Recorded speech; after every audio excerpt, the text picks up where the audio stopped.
اسرائیلی مظالم کے شکار غزہ کے فلسطینیوں نے عمارتوں کی ملبے اور خیمہ بستی کے درمیان عید کی نماز ادا کی۔ غیر ملکی میڈیا کے مطابق غزہ سٹی میں نماز عید کا بڑا اجتماع ہوا جس میں خواتین اور بچوں نے شرکت کی۔ اس موقع پر اسرائیلی مظالم سے نجات اور امت مسلمہ کی سربلندی کے لیے دعائیں کی گئیں۔ اہل غزہ نے کہا کہ وہ مشکلات کے باوجود عید الاضحیٰ پر خوشیاں سمیٹنے کی کوشش کر رہے ہیں اور اپنی سرزمین کے تحفظ میں ثابت قدم ہیں۔ عید کے موقع پر فلسطینیوں نے اپنے پیاروں کی قبروں پر جا کر فاتحہ خوانی کی۔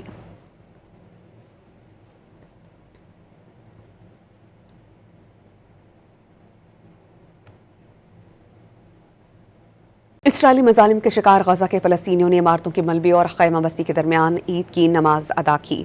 غیر ملکی میڈیا کے مطابق غزہ سٹی میں نماز عید کا بڑا اجتماع ہوا جس میں خواتین اور بچوں نے شرکت کی۔ اس موقع پر اسرائیلی مظالم سے نجات اور امت مسلمہ کی سربلندی کے لیے دعائیں کی گئیں۔ اہل غزہ نے کہا کہ وہ مشکلات کے باوجود عید الاضحیٰ پر خوشیاں سمیٹنے کی کوشش کر رہے ہیں اور اپنی سرزمین کے تحفظ میں ثابت قدم ہیں۔ عید کے موقع پر فلسطینیوں نے اپنے پیاروں کی قبروں پر جا کر فاتحہ خوانی کی۔